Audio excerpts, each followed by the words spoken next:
Welcome, Pewter Report readers, viewers, and listeners, to a brand new edition of the Pewter Report podcast, energized by Celsius, the official energy drink of the Pewter Report podcast and pewterreport.com. Happy Tuesday to everybody watching, and want to say hello to all the Pewter people that are just filing in and joining the comments for today's show. We got a fun one to get into, as we're talking a lot about the franchise tag and how it pertains to the Tampa Bay Buccaneers, specifically with that man on the screen, the head graphic, Antoine Winfield Jr. And should the Buccaneers franchise tag Antoine Winfield Jr.? And if not, are there other candidates out there on the roster that would behoove the Bucs the most to give a tag to? So we'll talk a lot about that. See some draft questions as well in comments. We'll get to that too. Of course, Super Chats lead the way. If you have a really discerning comment or one you just want to get off your chest, you want to super chat us, we'll make sure we get to it right away as well. I'm your host, Matt Matera. Joined with me is the face that runs the place at pewterreport.com, SR Scott Reynolds. And Scott, how you doing? You ready to talk some franchise tags? Yes, I am. And let's see. Today is Tuesday, February 20th. The next podcast we do on a Tuesday, we will have already spoken with General Manager Jason Light for the first time this offseason, and we'll talk to Todd Bowles. We'll be at the Combine, of course. So just a quick little note about our programming. We have a show tomorrow, one on Thursday at the normal scheduled time of 4 o'clock Eastern. Correct. But next week, no show on Monday. We'll be traveling to Indianapolis on Monday afternoon/evening.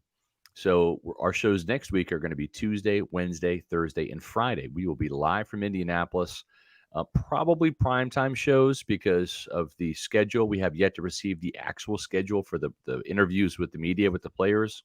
But more than likely, we'll be having some primetime shows next week. I think it's what we did last year. So we'll stick to that format. And next Tuesday's show, we'll be having our reaction to Todd Bowles and Jason Light, and some news always breaks when those gentlemen talk in Indy, and we'll have their reaction or our reaction to what they have to say and their answers to our questions. So if you have a question for Jason Light or Todd Bowles, fire away, and we'll put it down. Feel free to tweet at us, leave it in the comment on this YouTube channel, whether it's today's show, tomorrow, or Thursday, because I mean, part of the reason we are the media is we want to get across to coaches, players, GMs, what the fans want to know. We're here to serve you. Yeah, exactly. We're kind of a bastion we're the middleman at times for the fans to the, the players, coaches, and GMs, like we just said. So anything you got, please leave a comment, super chat, anything like that. And we'll try to get as much as we possibly can from Jason Light and Todd Bowles when we speak to them at the Combine next week. So that's going to be so much fun. Yeah. Ton of content and things like that, both on our YouTube channel and pewterreport.com, that we will have for all of you, Pewter people. But don't you worry. In the meantime, we still got plenty of Bucs content to talk about. And we'll start today's show, most notably, Scott, you're a defensive guy. So we'll start with the best player, arguably on the team, but without a doubt, the best player on defense. And that is Antoine Winfield Jr., the free safety, number 31. I think he played up to his contract level this year. He deserves a pay raise, man. I think he deserves a raise for sure. Yeah.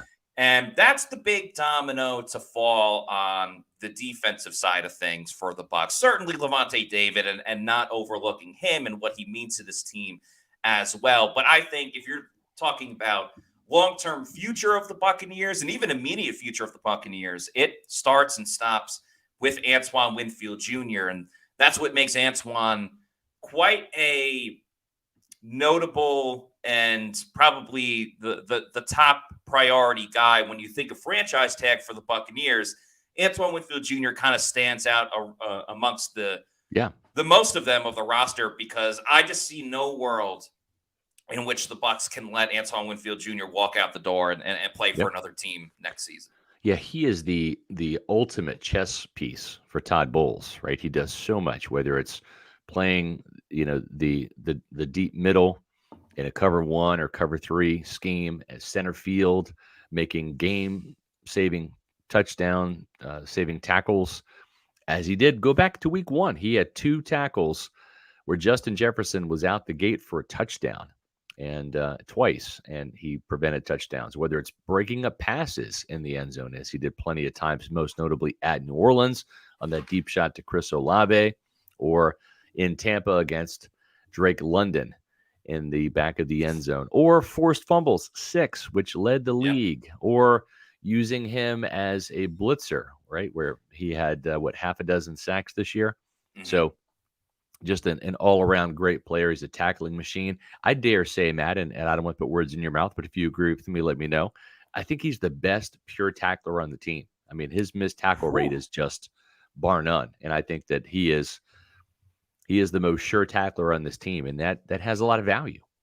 Yeah, I would say it's either him or Levante, because I mean Levante's just been doing it for such a long time, and at linebacker you're kind of a little more equipped to go and make the tackle, make the big play. But I'm with you. I mean, it's either Levante or Antoine Winfield Jr. in terms of just premier top tackler on this team. You barely see a missed tackle from Antoine Winfield Jr. when you're watching the tape. And to your point, even on plays where he's got to get on his giddy up and get after the ball carrier, that's when the ball gets out of the hands of the player with the football. 2 goal line forced fumbles, right? 1 against the Falcons, knocking the ball out of Desmond Ritter's hands. And then a huge play, which would have given Carolina a 7-0 lead over the Buccaneers in Week 18, knocking the ball if the Bucs out of win DJ that game. Chark's hands. I think it's honestly a fair statement to make that the Bucs may not win that game if they immediately, maybe not immediately, but if they went down 7-0, the way that game was going, the inability of the offense in that game specifically, just being unable to move the football, and the defense surprisingly getting the ball moved down on them on that drive in particular. I don't think it's a stretch to say that Antoine Winfield Jr. saved the game for the Bucs and got Tampa Bay into the playoffs. And it's crazy, butterfly effect. I think Bucs fans would have signed up for what happened this year, getting to that second round of the postseason, hanging tough with the Detroit Lions.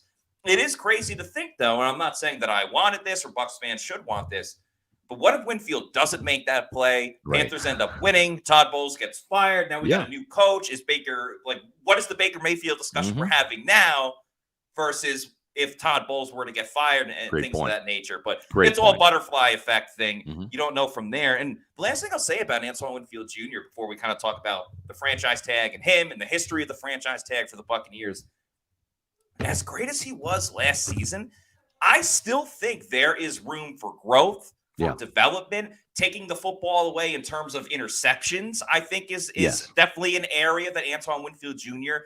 can improve on. I'm not saying he needs to be Ed Reed out there and every time he takes the ball away, it should be a pick 6 or something like that. But that's coming too. He's got a pick 6 or 2 in his career coming. And Matt, I don't think it would surprise you or me if, next year, the year after, within the next 3 or 4 years, if this guy has a 5 or 6 interception season. Yeah. No, absolutely. And that'll come with a better pass rush from the Buccaneers, which they're trying to build on. Other corners that are able to take the ball away where the quarterback goes, oh, I'm not going to throw it to that side of the field. Let me try a shot over the middle or something like that, where Antoine Winfield Jr. can kind of play a little bit everywhere. And maybe that's why some of the interceptions haven't been there as much, because Todd Bowles loves to blitz him, because he'll put him up at the line of scrimmage where, unless you get a situation like week 2 against the Bears where it's a screen pass and Shaq Barrett's right there to get a pick 6 and seal the game. Defensive backs don't typically get a ton of interceptions like at the line of scrimmage. I know Carlton Davis had one against Atlanta in Atlanta, but my point is they're very few and far between. Right. Now, if the Bucs can kind of put together some pieces around the rest of the defense, then you can kind of pick and choose your moments to blitz Antoine Winfield Jr. Instead of last season, which very much felt a lot like we need to blitz Antoine Winfield Jr. or else we're not getting to the quarterback. So, maybe you see a dip there in terms of tackles or sacks when you see an uptick in interceptions just based on the strategy of the defense. But either way, he needs to be in Tampa Bay. He needs to be in Red and Pewter, or else all of this is a pipe dream. Just imagine, too, if they can find another safety that can really, I'm not saying beyond his level, because this guy's special. He's going to be paid special money because he's special, but just a more competent safety, kind of like you have John Lynch and then you had Dexter Jackson, right? Yes. Lynch was the Hall of Famer. Jackson was that steady Eddie, right? If you can find another guy that when you put Winfield down in the box, the other guy goes back there and can competently play center field, right? To where you're not having to, do anything to really kind of, camouflage or disguise or protect, Ryan Neal, who is not going to be back. But I mean, Yeah. he was certainly less than what they needed. And so Mhm. whether it's in the draft or free agency, or maybe Kayvon Merriweather takes a big step forward, or maybe they move Christian Izzy to strong safety, right? Yes. And because he's kind of built like Jordan Whitehead a little bit, he's a compact, strong dude that's just short. Um, if you have another safety that's good to pair Yes. with an excellent one, I Mm. think it just makes Winfield so much better, and it really speaks to what you were saying there about that. So here's the interesting thing: Winfield, 25 years old, he's got a lot of great years ahead of him. Why is he going to get the franchise tag instead of Baker Mayfield or Mike Evans? Let's talk about that. I did put a story that I had that really kind of explains it, but I'm going to explain it here in the podcast. So, but if you want the written version of what I'm about to say, go read that article. I put it in the article comments. Um, okay, so when you look at the franchise tag, there's a couple components to it. One is you want to use it in situations where maybe you're not sure if the player can replicate that level of performance. Right? Mhm. He's earned a big payday. He's earned a huge contract extension, but you're just not quite sure if you want to invest all that money into that particular player, right? Now, Matt, I think this is a good time to kind of go through some of the history and Yeah. explain some of the players. And some of these players are big name players, but the one that comes to mind immediately was a couple of years ago. It was Shaq Barrett, right, in 2019, and he was Mhm. one of there's 8 instances where they've used the franchise tag Correct. in Tampa Bay's history. And Shaq Barrett, remember, 1 year, $5 million prove it deal. Yep. He had 19 and a half sacks.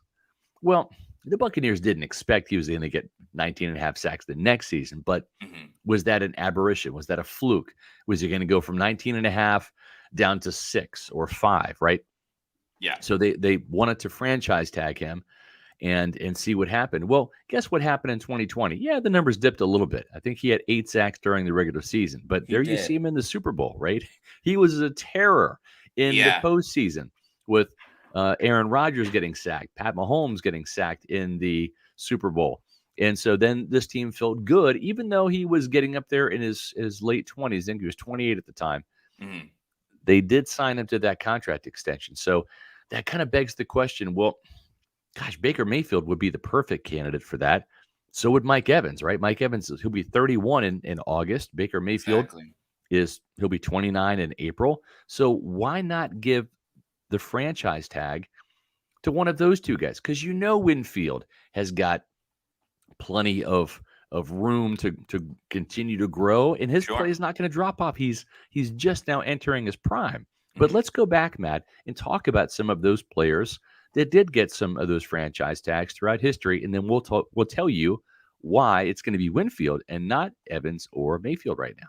Yeah, so a pretty vast history of the Bucs giving the franchise tag, going all the way back to 1993, starting with offensive tackle Paul Gruber, which I think a lot of Bucs fans know that name quite well. Now, Gruber actually sat out the first 5 games because he did not want to be franchise tagged, That's but right. eventually was able to sign an extension with the Buccaneers, and that's what you'll see a lot with these franchise tags in general. It doesn't necessarily have to be with the Bucs, but across the league, sometimes you just want to franchise tag a player. So, at worst case scenario, you have him under contract, all guaranteed, at least for this season. But it Right. gives you more time, more leeway room to then work on an extension after Right. that, which you'll see with the player that I'll mention in just a moment. The next time was defensive end Chidi Ahanatu back in Yep. 1999. Then Antonio Bryant in 2009, a wide receiver.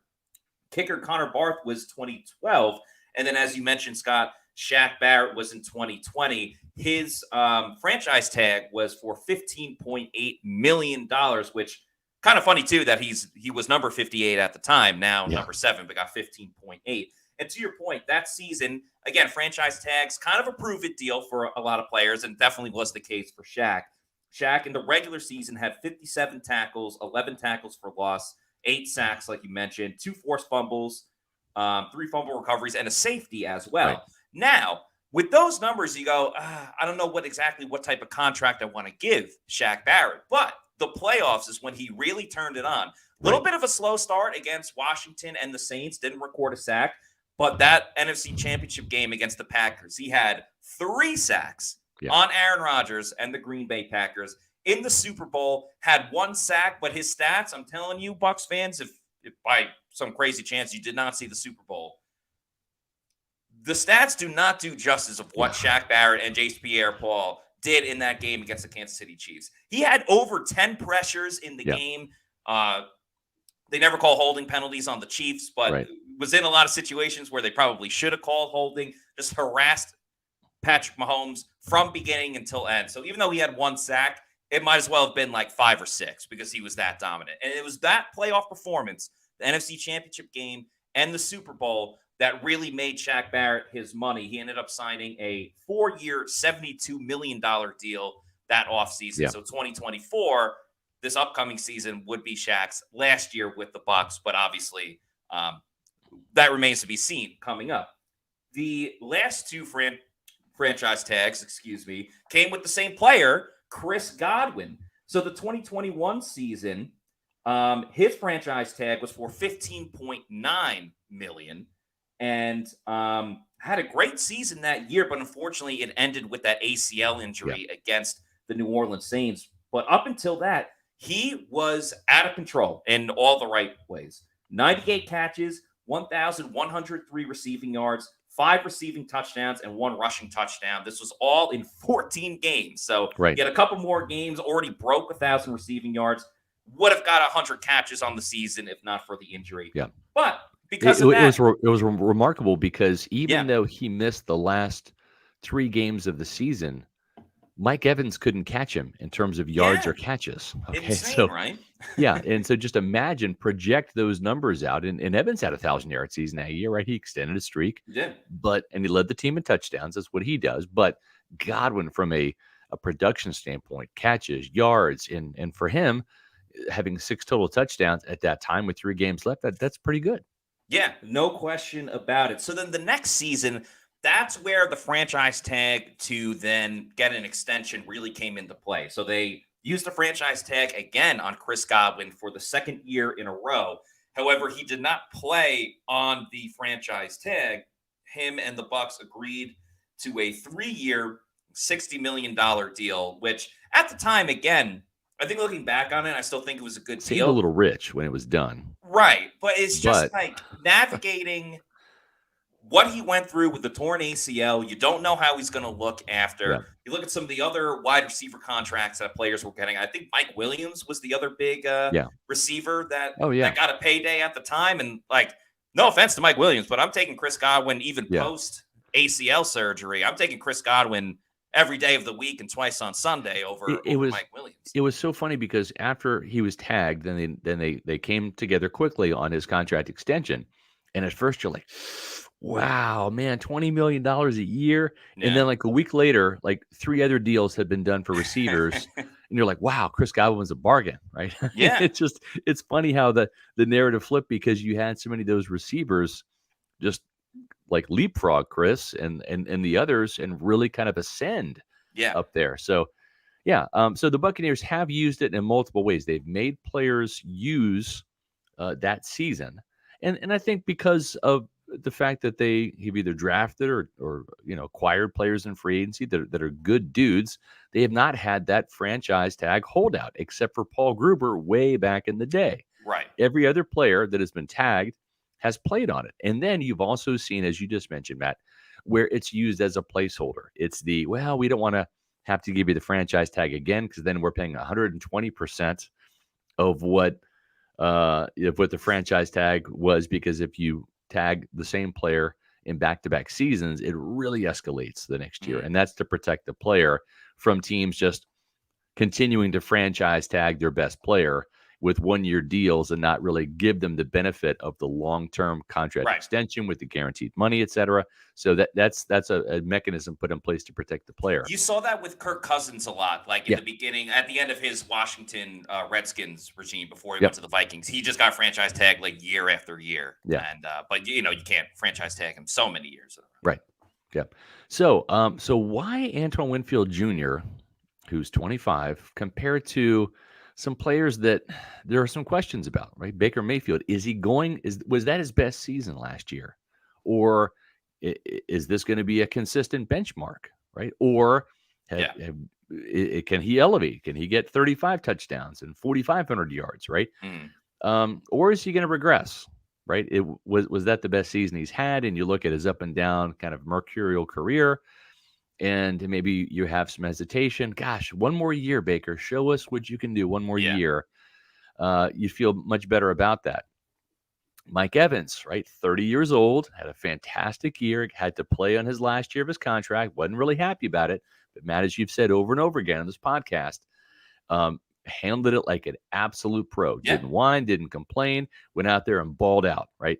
And but he'll be 31 in August. And at some point in time, and I'm not going to say when because I'm going to be the last one to insult Mike Evans, but there will be a day, whether it's 32, 35, 40, 42. Hopefully it's 45. Maybe he pulls a Brady and wants to play until 45. He won't be a 1,000-yard receiver. There will be injuries, or he'll slow down and he'll turn into a 700-yard big-time possession receiver. Great wide receiver 3. Yeah. He'll be a good number 2, and then he'll kind of be that number 3, and he'll kind of be what Keyshawn Johnson He'll be like what Jerry Rice was with the Raiders. Exactly. Kind of. Yes, exactly. So you don't know when that time's going to come. There's no crystal ball. Jason Light would love to have one. Mike Greenberg would love to have one, but you don't know. So, gosh, the franchise tag, it would be perfect for Mike Evans, right? Why not just extend Antoine Winfield Jr. and give Mike the franchise tag and have him play on the 1-year deals? All right. Well, here's why. Because whenever you franchise tag somebody and you expect them to play on that deal, like Matt said, they did that with Chris Godwin for the first year. They did that with Shaq Barrett. You're playing on that contract. Well, the number for Antoine Winfield Jr. is $16 million and some change, $16.2 million. That's not bad. That's not a bad base salary. Okay. When you look at the fact Chris Godwin is making $18.5 million in base salary this year, Vita Vea is making $15.5. Carlton Davis, I believe, is making 14. Jamel Dean's making 12. So, okay, you can stomach that. Well, then why not just give Mike Evans? Mike Evans, if you look it up, the wide receiver franchise tag number is just over 20 million. That's really palatable. This is a guy that's probably going to make 25 million, maybe 24, maybe 26 on the free agent market. Well, there's a little caveat, and that caveat is really important to understand. And that is, if a player's cap value is higher than what the franchise tag number is, and Mike's cap value last year was just over 23 million. So you have that 23 million number, and that was his cap value. And the rule says that if that number is higher than the franchise tag number for your position, which for receivers, I said, is just over 20 million, then it's not that number. It's not 21, or it's not 20 million. It's 120% of the value of which you made and what was your cap value. So that number is not 20 million for Mike. It's 28 million. Now you've got a twofold situation. If you're saying to yourself, we think Mike Evans is worth 24, 25, 26 million dollars. Well, that's not 28. 28's higher. Right? Yeah. That's a bigger number. And more importantly, and this is where it really gets tricky for the Buccaneers. You can't massage, renegotiate, lower that cap number. Correct. For Antoine Winfield Jr., it's 16.2, and it's a static number. They can't do anything this year to lower that number. So they got to take on that cap hit. They'd have to take on a $28 million cap hit for Mike Evans. That's $12 million more worth of cap money that he is going to take up on this year's salary cap than if you use it on Winfield. And that's why Winfield's going to get it and not Mike Evans, because the Buccaneers would have $12 million less of cap flexibility to sign other free agents, re-sign some of their own free agents, and they simply can't afford to have that much money tied up in one player. Oh, Baker Mayfield. Well, you're a quarterback. That number's even higher. It's over $36 million. That's the franchise tag number for a quarterback. Now you sit there and say, okay, well, gosh, guys, you're talking about Baker Mayfield. Like, it's starting at $30 million. That's the baseline. Well, maybe teams get high up in the bidding and his number is 36 million, and the Buccaneers would have to pay him 36 million if they wanted him back. And let's say Tampa Bay says, okay, Baker, you're worth $36 million. Well, okay, Matt and Scott. Well, if he's worth $36 million, then just do it the 1-year deal for the franchise tag. In case he does bomb or regress, then you're not tied to him past this season. That sounds great in theory. But the thing is now you're talking $12 million more than, or I should say $8 million more than it would be for Mike Evans. And it would be $20 million more than it would be for Antoine Winfield Jr. And that would give Mike Greenberg a heart attack. And we like Mike. We don't want to see Mike have any type of heart attack or ulcer or whatever. So that $36 million is simply cost prohibitive for this year, with the Buccaneers having so many free agents: Mike Evans, Antoine Winfield Jr., Baker Mayfield, Chase McLaughlin, Levante David. And they have to add some pieces too. They got to find an interior offensive lineman. They got to find even a value edge rusher, right? You probably have to find a safety to replace Ryan Neal. They don't have that flexibility at all to do a lot of that if they're tied up with $36 million in Baker Mayfield. If Baker Mayfield's number is $36 million, Matt and Pewter people, and if they re-sign him to a 3 or 4 year deal, guess what? They can lower that first year cap value, where it might be $20 million or so. And then you're freeing up $16 million to play and go buy other players with. So that's really what it is. That's why it's going to be Winfield, because he's simply the cheapest, the less expensive guy when it comes to that static amount for the franchise tag. $16 million versus $28 million for Mike Evans versus $36 million for Baker Mayfield. And that's what it is. It just comes down to the cap flexibility. Now, if the Buccaneers were the Washington Commodes and they have $70 million in cap room, you have the room to do that.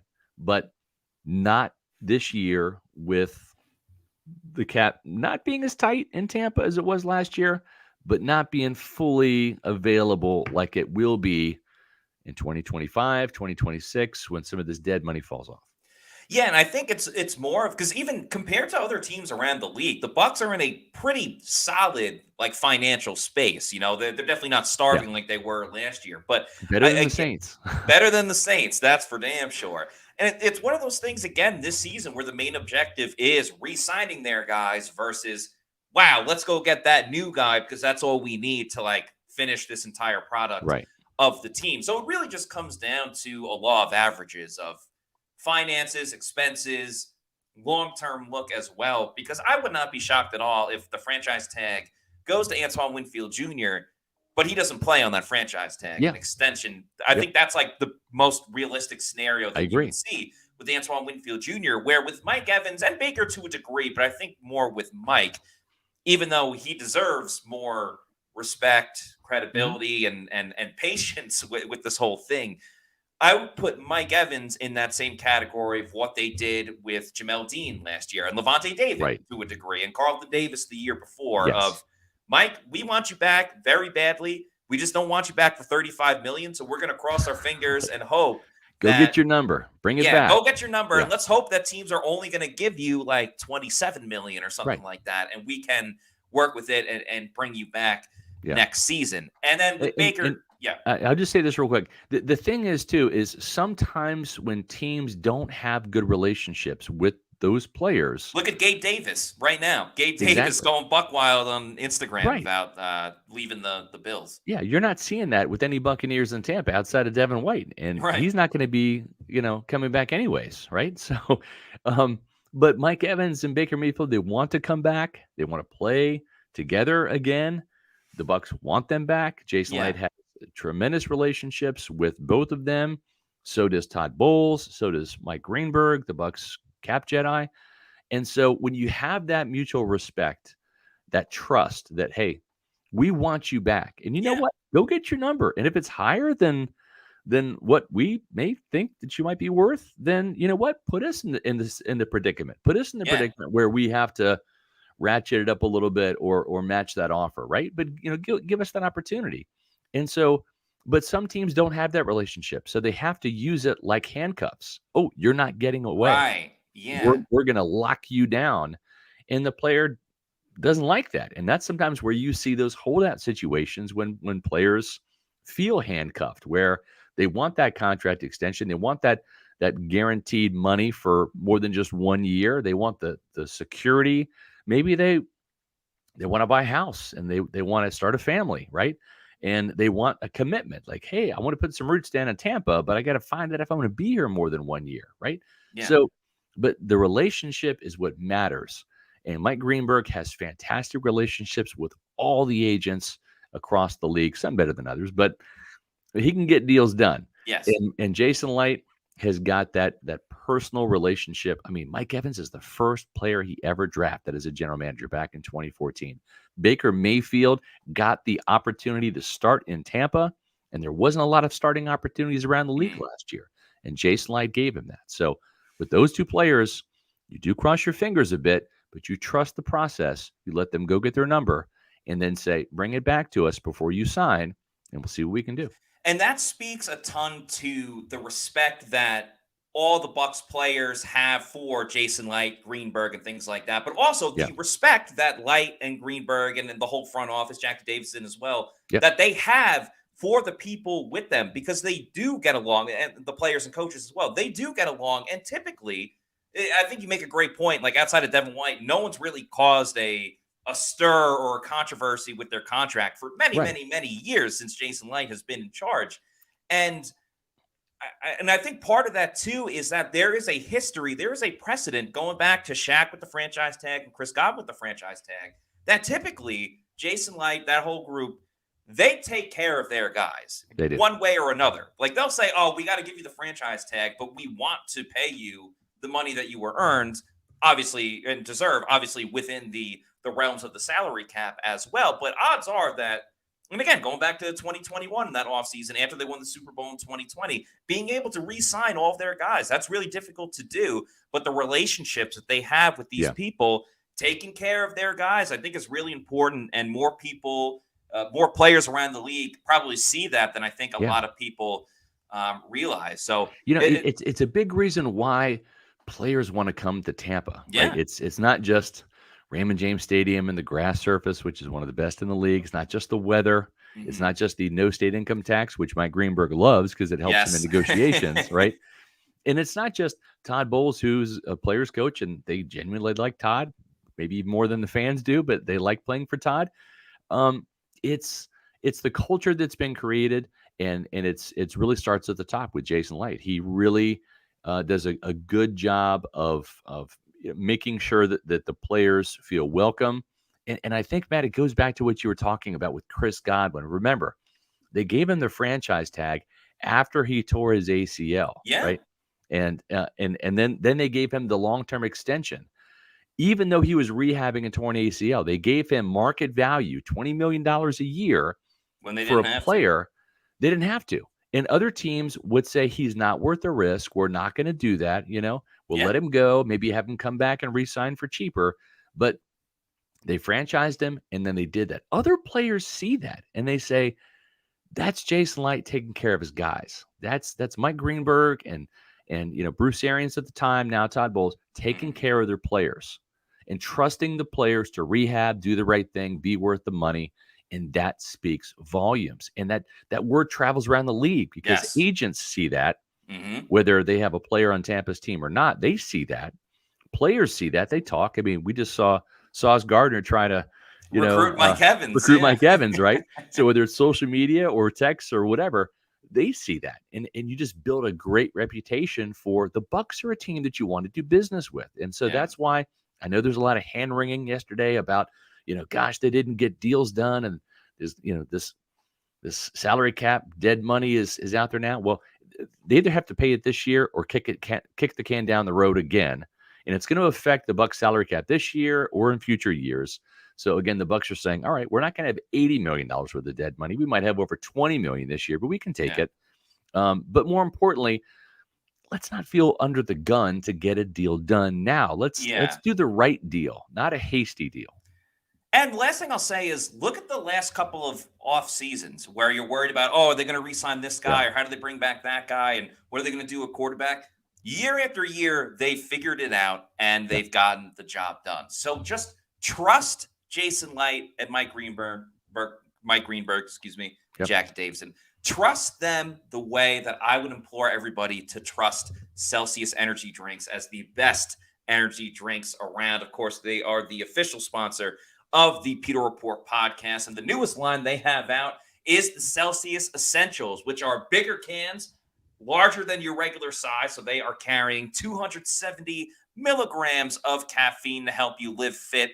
They provide an unbeatable combination of ingredients that support your physical and cognitive performance. You can find Celsius Essentials nationwide at 7-Elevens. You can also pick up their 3-flavor variety pack over at Walmart, and they will be appearing on Amazon soon. So whether it's the Blue Crush or the Dragonberry of the Celsius Essentials, maybe it's the original flavors that you're still a fan of, could be the Cucumber Lime, Sparkling Orange, Fuji Apple Pear, Arctic Vibe, my personal favorite, Tropical Vibe as well. If you need to know where to find a Celsius energy drink, go to the Celsius store locator on their website. I know we'll be using it when we're in Indianapolis next week. Punch in your address and tell you the closest location where you can pick one up. Could be 7-Eleven, health and fitness store, or if you're lucky enough, might just be your bodega. And once you keep going to your bodega and you know you love Celsius, but you want more and you want to get it in bulk, you can order it in bulk. That's when you go back over to Amazon, click on that subscribe and save, have it sent to your place of residence whenever you want. You're in charge. You're the captain. Just make sure you're drinking Celsius energy drinks. Make Celsius your number one pick. Celsius, the official energy drink of the Pewter Report podcast. Scott, we got a couple of super chats to get to. So let's dive into them. Thank you for your patience with these ones. Starting off with Rev Fish, Mark Fisher. Thanks for the $4.99 super chat. It was a question on Mike Evans. He says, I'm a fan and want him, but it seemed to me he had more drops than normal this year. Do you agree or couldn't find stats on drops? Yeah, drops it's a very subjective statistic, first of all. Right? It is. There were some that were blatant with Mike, but there's some hit him right in the hands, right? And that's a drop. But there's what's the old adage, if you can touch it, you can catch it, right? Yes. In other words, if it goes off your fingertip and your arm's completely extended, is that a drop? So it's a little subjective. If it is a drop where you're trying to contort your body and throw is way behind you and it hits you in the fingertips, but your body's going this way and the ball's back here and you touch it, is that a drop? It's a very subjective statistic. The NFL doesn't keep official stats. One of the places that does do a pretty good job, and Pro Football Focus is one of them, but Fox Sports is one that keeps drop statistics. And so Mike Evans last year had 7, according to Fox Sports. That's tied with Travis Kelce, Adam Thielen, Amari Cooper, Tyler Higbee, Evan Ingram, A.J. Brown, DK Metcalf, T. Higgins, Garrett Wilson. So he's in pretty good company with some of those names. That's not a terrible number, especially when you factor that like Tyler Higbee had 7 drops on 70 targets. For Mike, it was 7 drops on 136 targets. That's even fewer drops per targets than a guy like A.J. Brown, who had 7 drops on 158 targets, or DK Metcalf, 7 drops on 119 targets. So that's not the end of the world when you look at Puka Nacua, who was the NFL's all-time, or not all-time, but he was the top rookie. 105 catches. He had 13 drops. He had 119 receptions from Tyreek Hill. He had 12 drops. David Njoku had 11. So Devontae Adams, like I said, had 8. Stephon Diggs had 8. So Amon-Ra St. Brown had 8. So the drops were memorable, but I don't know that it was necessarily more this year. He's had certain years where he's at 5, then he's had certain years where he's at 13. So I think kind of an even number for Mike. It seemed like he started off a little bit dropsy at the beginning of the season, Matt. Yeah. And then got better as the season went on. Yeah, I would agree with that for sure. I would say his drops are something that I think you have to keep in mind. But overall, the positives and what Mike Evans brings to the Bucs and brings to the offense, and how the defense has to game plan for Mike Evans, far outweighs some of the drop issues that he has. Now, I think, Scott, you bring up a great point comparing his drops to other people around the league. And I don't know, like, how egregious were Travis Kelce's drops versus some of the drops that Mike had. Because Mike was definitely on the larger scale of, like, how did he not catch that? He was wide open in the end zone. With all of that said, you look at the playoff game against Detroit. Mike was making some crazy catches that when the going gets tough and it's crunch time, you typically trust Mike in those situations, albeit with some of the mistakes he's made throughout the season. Unless Mike turns into, and I hate to besmirch this guy because he's a Tampa guy and he played at USF, but unless he turns into like Marquez Valdez-Scantling, where he's wide open and 8 out of 10 times he's dropping it. Or Kadarius Toney. Unless that starts happening to Mike, which I really don't think will be the case, it's not, the drops are a concern, but not enough to say we're not going to give you a new contract because of it. But it's a fair concern and a good question, no doubt. Yeah, it is. Paul, aka Florida Dreamhouse, $5 super chat. Thank you. I give Evans a pass on drops. Contract year pressure. The man still put up some career stats and is deserving of money as long as it doesn't hurt the team. The other thing I'll say, and it's kind of the flip side of the drops, is how many times did Mike Evans catch a pass and get tackled at the 1 yard line? Yeah, a couple times. Those maybe should have been some more touchdowns. What did Mike have? 13 this year? 13, tied for the league lead with Tyreek Hill. 13 touchdowns. The single season Buccaneer record is one that he set back in 2021 with 14. I'm remembering there was the should have been touchdown against the Texans where he was down at the 1. Mm-hmm. I want to say maybe Indianapolis was another one. I think there was 2 that I remember and was there one against the Panthers? There was one late in the season. Yeah, one late in the season at home. And I can't remember which game it was. They all kind of run together. But I mean, he probably should have had 15 or 16 touchdowns, right? Not including drops, but I'm saying he catches the ball and he gets tackled at the 1 yard line or goes down at the 1. So, he didn't get the touchdown, but I mean, he could have had an even more of a monster year from a scoring perspective. Yeah. With 1 more yard, if Baker Mayfield throws a little bit further or whatever. So it all kind of balances out, I think. And I think Mike, listen, he was a second team All-Pro, a Pro Bowler. He had a great year. Great year. Yes, great year. He had a great year. We are very much nitpicking a small part of what Mike wasn't able to do. And from one Mike to another, as Paul, a.k.a. Florida Dreamhouse, follows up with the $2 super chat, says, Evans drops passes, ... Jordan, talking about Michael Jordan, missed shots. Yeah, that is true. Michael Jordan did not hit every single game-winning shot that was presented his way. Yep. Thank you to Mark Fisher again, Rev Fish, for this $1.99 super chat. He says, that was helpful and informative. Thanks. Thank you for the super chat. That's what we try to do. We're here to answer questions and sometimes inform as well. We got a super chat from Kathy Gillespie. Thank you, Kathy, for the $5 super chat. Says, much speculation from sports media and social media. Trying not to buy into all of it. Trust Light and Company. So much shock value in these titles. Kathy, I think you are absolutely spot on, 100%. You're going to see it. There's a lot of aggregators out there that people feel very different types of ways about aggregators. Some hate their guts. Some think that they're like helpful to the community. I'm somewhere in the middle. I think sometimes aggregators give away like just misleading. There was one, for example, this season where Mike Evans, it was actually after a Mike Evans drop, believe it or not. Mhm. And Evans was like pissed off on the sidelines, like yelling, screaming at himself. He was angry that he Right. dropped the ball. And the aggregator said, it was like, oh, Mike Evans must be so mad that he's not getting the football. It's like, no, you moron. Like, he's Right. mad that he dropped the football in the Yeah. end zone. And I hate things like that because you're taking things out of I context agree. and you're getting it to, Bucs fans knew what Mike was mad at. But again, Yeah. national attention. We talk about that a lot. Someone out on the West Coast is watching that being like, damn, what the heck, Mike Evans? But that wasn't the case. Right. So you're going to see a lot of shock. I mean, there was an article last year that said that the Bucs should trade Antoine Winfield Jr. because he was Right. in the last year of his deal. Yeah. That seems like a pretty idiotic idea, and Yeah. good thing that they didn't. So you're going to see some wild goose chases at times. You're going to see some silliness, some silly Just goose trust Pewter Report. articles and stuff. Trust Pewter Report. We're boots on the ground. We're at the Exactly. team facility. We have contacts galore at every level of the organization, including the locker room with a bunch of players. Yeah. I'll just say this. Sometimes, and this is exactly what you're speaking to, Matt, where it says, oh, well, they're not going to use the franchise tag on Baker Mayfield, so he's going to hit free agency. Yes, he will hit free agency.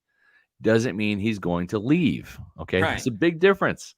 Jamel Dean didn't leave. Levante David didn't leave. Carlton Davis didn't leave. Those were the three players that were the biggest free agent names over the last 2 years. They tested the market. It was not as robust as they thought it was going to be. They came back to Tampa, who gave them a fair offer, market value. So why not try to deploy that strategy again? See what the market will bear, right? Coming out with an article tomorrow that lists that I think there might be more of a robust market for Baker Mayfield than for Mike Evans. And I'll detail that in my story tomorrow on pewterreport.com. Check that out. Again, if you're late to the show, no worries. You can go back and watch the show. They're all on Pewter Report TV, our YouTube channel, which we want you to subscribe. Help us get to where are we at? 12,000. We're almost 13,300. We're close to 13,300. Just about. So Yeah. we want to get to that Chris Godwin number so then we can exactly help us then get get to to- 14,000. Right. Yeah. So the more that you like our videos, and that's just pressing a button, subscribe, like, hit the videos, all of that. The more that you do that, the more that you leave comments after the show, go to the podcast. I loved it. I hated it. Scott's hair looks stupid today. Whatever you want to put. Right. It could be whatever. Like more someone comments. Someone the other day, and I apologize, the name is escaping me, but someone just said "Go Bucks" after it. That's perfect. Like that helps for whatever Helps the reason with the algorithm. algorithm, with all that stuff. You can say "Go Bucks." You can say "Saints stink." I hate the Saints, or I hate the Falcons. Whatever it is, any type of comment, things of that nature, helps us and helps spread the word, and doesn't take too much time out of your day as well, because we know you guys are. Got your own stuff going on, your own life, and we obviously appreciate when you guys spend some of your time with us on the podcast, whether you're live or whether you listen to it at a later date, because we wouldn't be doing this if it wasn't for you guys, for sure. Yeah, and I'll say this. This is my favorite part of the day. I mean, I love writing stories for Pewter Report, but being on with Matt, talking with you guys, answering your questions, it's a great way to communicate. I keeps love my it. mind sharp. Like keeps exactly keeps me going. Yep. As Kathy Gillespie, with the $2 super chat says, absolutely, you guys are my go-to. Appreciate that, Kathy. And as Chris Roxentine says, I hate the Saints. Yeah, I think that's important too. You might be new to the podcast. If so, thank you. Welcome. Thanks for joining us. Yep.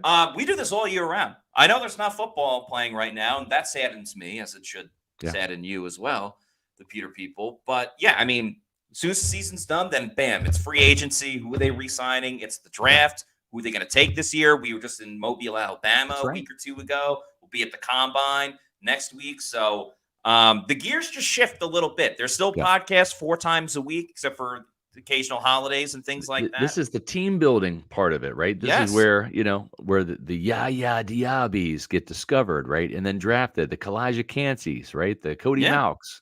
So this is kind of the fun part. If you play Madden football and you do the franchise mode, this is just as much a part of it as the season itself. It's building the team, the trades, the free agent signings, the franchise tag, the draft. And we have stuff like that, Scott, coming up. We usually do it around March, right around free agency with the battle Bucs plans. battle plans, which is a lot of fun to do, where essentially we put on our Jason Light GM hats and decide what we would do with the Bucs. It's not always it's out of our own mind. So it doesn't Yeah. always have to be like, oh, well, it's not always in terms of what we think the Bucs will do. It's Right. what we would do. Or, sometimes you have a little fun with it, a little Yep. bit of hypothetical type of stuff. But yeah, that's a long way of saying tons of content coming out Yeah. from the podcast, from pewterreport.com. So no need to go anywhere. I know there's not games right. going on, but there's going to be tons of speculation, reporting, and all that fun stuff that you could find over at pewterreport.com. So you can count on us just like you can count on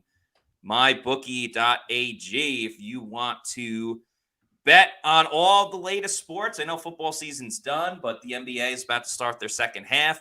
Baseball just began spring training, so they'll be back soon. The NHL is going on. It's actually at the Lightning game last night. Unfortunately, they're hitting a little bit of a rough patch at the moment. But anyway, you can bet on all the great sports over at MyBookie. Sign up with the promo code Pewter. That's PEWTER. Get a first deposit bonus when you sign up using that promo code. So that is free money in your MyBookie account. Even if you learn from Plant City Math, you know that is a heck of a deal. So check out mybookie.ag. Use that promo code Pewter, PEWTER. Get to betting and check out their online casino as well. Casinos can be fun. Maybe you don't always have the time of your day to go out to one. So you can enjoy it right from the comfort of your own home, from your couch. Play the slots, roulettes, all of that great stuff over at mybookie.ag. Yep. Listen, I got to own up to something here, and this is 1,000% true. G Vegas, the only big miss Pewter Report did was saying that Canales was staying in Tampa. Other than that, they're pretty solid with Bucs player news. Yep. Guilty as charged there. I think I came out right before Canales left and said, well, at least the Buccaneers have their head coach, their offensive coordinator, and their quarterback, back this year. I think they're going to go 2 out of 3. I think Baker Mayfield comes back. Todd Bowles is obviously back. And Liam Cohen, who I honestly, optimistically think that he can be an upgrade over Dave Canales. I think they can pick up where they left off and then add to that. And I think with Cohen's play calling experience, they can hit the ground running a little faster without that learning curve that Dave Canales had to go with. So we'll see. But yes, I did think Dave Canales was going to stay. And honestly, I think Dave Canales thought he was going to stay. Yeah. That second interview with Dan Morgan, and man, it's like, it's a lot of money to turn down, Matt. That was a long contract, a lot of guaranteed money. It's one of those things that you only get so many bites at the apple, and you don't know if that opportunity is going to come around again. He's got that connection with Dan Morgan from their days in Seattle together. There's that automatic trust that's built in. It was just too good to pass up for Dave Canales.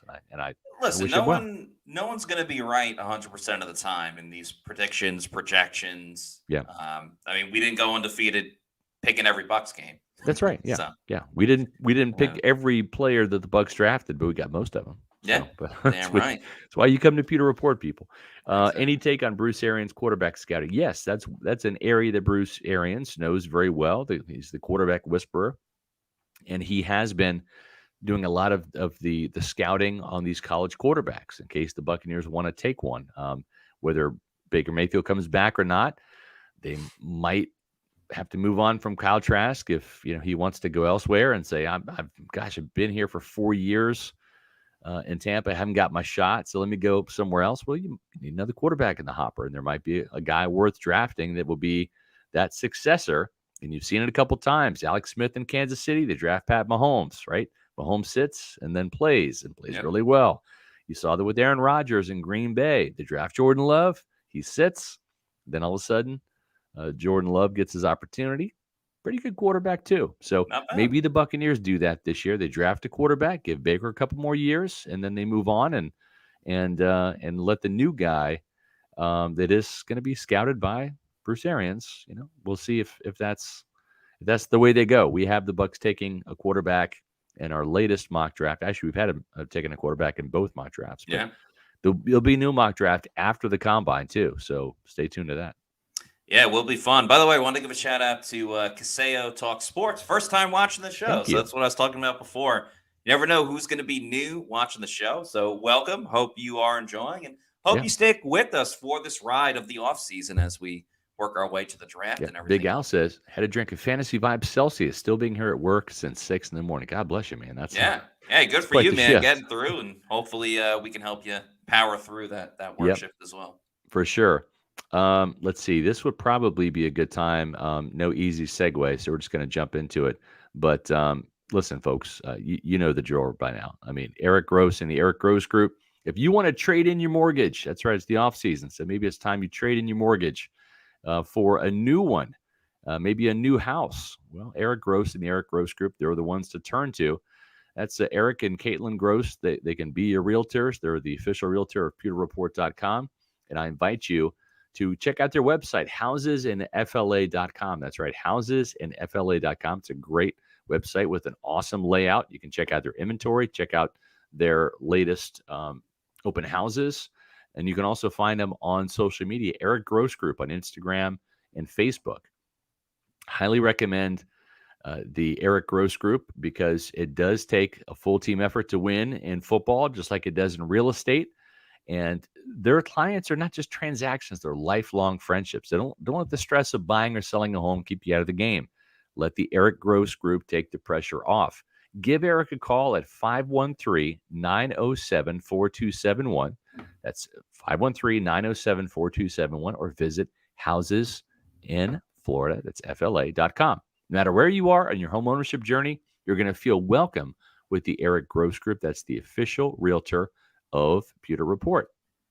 Well, guys, a very fun show today. The fun does not stop. We still got 2 more episodes to go this week. And tomorrow's topic, we will be talking about which Bucs will be cap casualties. Unfortunately, this is a thing that happens every year for each and every team, and the Bucs are no different. Obviously, we'll be talking about Shaq Barrett, a couple of other names that could end up being let go by the Buccaneers, so the Bucs can open up some more cap room. Maybe we'll talk some restructures, things like that as well, so the Bucs can get more cap flexibility and sign those guys like Antoine Winfield Jr., Baker Mayfield, and Mike Evans, who we talked about today. So a lot of great info. And again, make sure if you want to get your point across, you have a question that you just absolutely need answered. We try to get to as many comments as we possibly can, but super chats definitely go a long way. We obviously make sure we answer every single super chat. So keep that in mind for tomorrow's show and for the rest of the shows as